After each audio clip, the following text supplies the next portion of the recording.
Hello friends, this is doctor Shruti Parekh from advance hospitals Ahmedabad. આજે આપણે review લેવા જઈ રહ્યા છે હીરાભાઈ પરમારનો. આજનો રિવ્યૂ થોડો અલગ છે. આજનો રિવ્યૂ પોસ્ટ ઓપરેટિવ રિવ્યૂ નથી, પરંતુ એ પેશન્ટનો રિવ્યૂ છે જેમને અમે સર્જરીની ના પાડી અને ફિઝિયોથેરાપી માટે મોટિવેટ કર્યા અને એ પછી એમને જે 100% સારું થઈ ગયું એમનો રિવ્યૂ છે. હીરાભાઈ પરમાર અમારી પાસે આવ્યા હતા બ્રેકિયલ પ્લેક્સોપથી લઈને.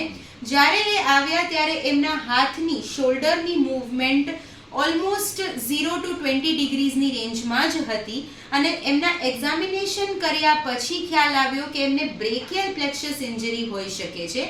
જબકી પહેલાં જ્યારે એન્ટર થયા હતા અને શોલ્ડરની રેન્જ ઓફ મોશન ના જોઈને, being a shoulder expertise, this hospital being a shoulder expertise, અમને એવું લાગ્યું હતું કે રોટેટર કફ ઇન્જરી હોઈ શકે છે.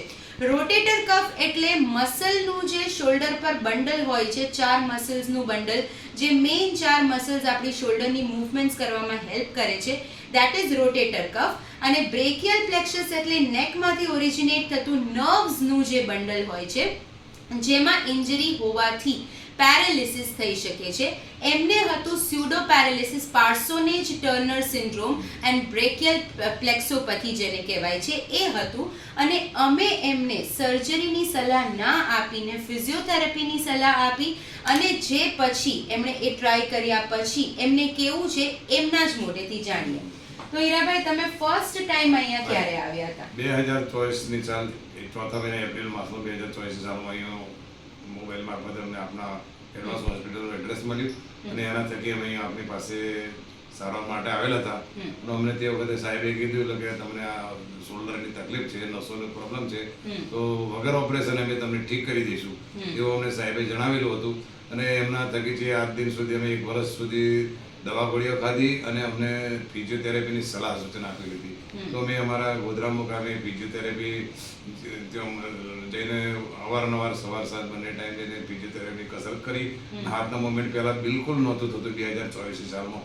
અત્યારે 2025 ને આજે 2026 થઈ તો મારા હાથનું મુવમેન્ટ બધી રીતે વર્ક કરી શકું છું. લેફ્ટ સાઈડ, ઉપર નીચે બંને હાથ, રાઈટ લેફ્ટ નાઈટ બધું વર્ક પણ કરી શકું છું. 2 વ્હીલર પણ ચલાવી શકું છું. અને અત્યારે મારા હાથનું મુવમેન્ટ બધી રીતે ક્રિયાઓ કામ કરી રહી છે. ઓકે. સો બીઇંગ અ ફિઝિયોથેરાપિસ્ટ મારા માટે બી આ બહુ પ્રાઉડની વાત છે કે ઓર્થોપેડિક સર્જન ફિઝિયોથેરાપીને કેટલું મહત્વ આપી રહ્યા છે અને ફિઝિયોથેરાપીથી પેશન્ટને કેટલું સારું થઈ રહ્યું છે એનું આ ક્લાસિક એક્ઝામ્પલ છે. We hope to deliver this kind of services throughout our life. Thank you very much.